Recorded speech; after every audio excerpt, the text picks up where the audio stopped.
ওনার যে রাজনীতির যাত্রা শুরু হলো সেই যাত্রার শুরুতেই জাতীয়তাবাদী ছাত্রদল সবসময় বেগম খালেদা জিয়ার পাশে ছিলেন এবং যখন বিভিন্ন ঐতিহাসিক মুহূর্তে উনি জাতীয়তাবাদী ছাত্রদলের চিন্তা ভাবনা কি, তারা কি ভাবছে উনি জিজ্ঞেস করতেন।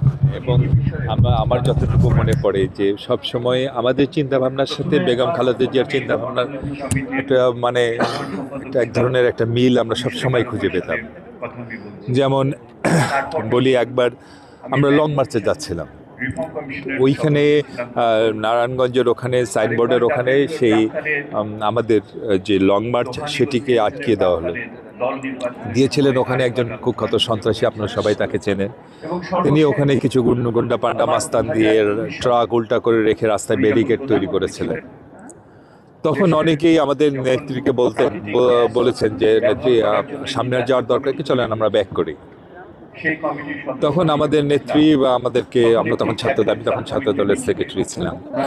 তখন নেত্রী ডাকলেন আমি এবং আমার সাথে যারা ছিল, বললেন যে আচ্ছা, এই যে লং মার্চে এখানে এরা নানা রকম বাধা তৈরি করেছে, তো এখন অনেকে আমাকে এটা বলছেন ব্যাক করতে, তোমাদের বক্তব্য কি? আমার একটা চিন্তা আছে, তোমাদের বক্তব্যটা কি? তখন আমরা স্পষ্ট ভাষায় বলে দিয়েছিলাম যে নেত্রী, আমরা আপনার সৈনিক, আপনি এখানে একটা অন্যায়ের কাছে মাথা নত করে আপনি ফিরে যাবেন, এটি আমরা মানতে পারি না।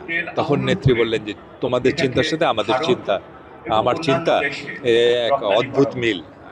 আমিও সিদ্ধান্ত নিয়েছি যেভাবেই হোক আমি সামনের দিকে এগিয়ে যাবই।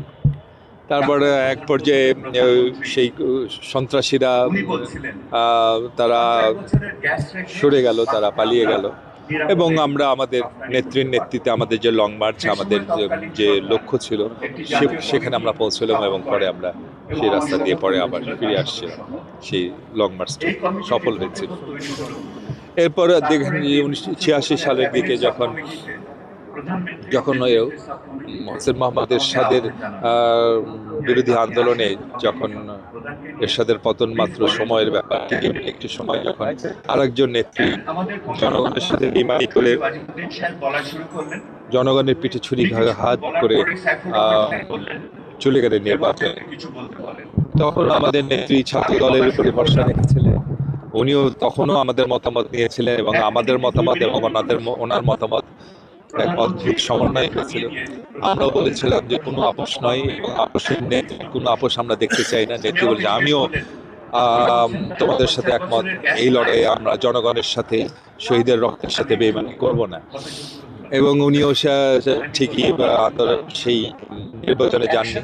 পরবর্তীতে এই আন্দোলনের ধারাবাহিকতার এক পর্যায়ে আমাদের নেত্রীর নেতৃত্বে স্বৈরাচারের বিরুদ্ধে আন্দোলন সফল হয়েছিল এবং এরশাদ পালিয়ে যেতে বাধ্য হয়েছিল।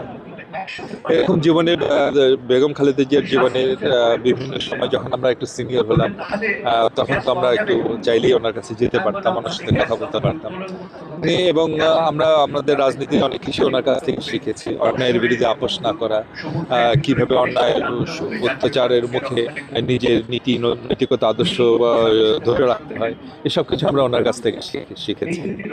এবং আমরা খুব আনন্দের সঙ্গেই বলছি যে আমাদের যে বর্তমান নেতৃত্বে জনাব তারেক রহমানের নেতৃত্বে যে বিএনপির যে যাত্রা শুরু হয়েছে, আমরা বেগম খালেদা জিয়ার সাথে উইথ হার্ট অ্যান্ড সোল ছিলাম এবং একইভাবে আমরা আমাদের নেতা জনাব তারেক রহমানের সাথে থাকবো, জীবন দিয়ে থাকবো, যদি মৃত্যু হয় তবুও থাকবো। এবং এই যে বাংলাদেশকে ঘিরে পরাশক্তি, বিদেশি শক্তি এবং লোকাল যে ষড়যন্ত্রকারীদের যে সমন্বয়ে যে ঘটনাগুলো ঘটে সব সময়, অপশক্তির যে খেলা বাংলাদেশে চলে, তার বিরুদ্ধে দেশপ্রেমিক মানুষের যে লড়াই, সেই লড়াইয়ের নেতৃত্ব দেবেন আমাদের নেতা জনাব তারেক রহমান এবং ওনার নেতৃত্বে আমরা ওনার সাথেই থাকবো। এবং যে কোনো পরিস্থিতি, সে যে ধরনের পরিস্থিতি হোক, দেশের বিরুদ্ধে ষড়যন্ত্র, দেশের জনগণের বিরুদ্ধে ষড়যন্ত্র, গণতন্ত্রের বিরুদ্ধে যে কোনো ষড়যন্ত্র আমরা প্রতিহত করব, এটি আমরা দৃঢ় প্রতিজ্ঞ। আমরা আশা করছি যে আমাদের নেতা জনাব তারেক রহমানের নেতৃত্বে আমরা বিশ্বের বুকে বাংলাদেশকে মাথা উঁচু করে দাঁড় করাতে পারবো।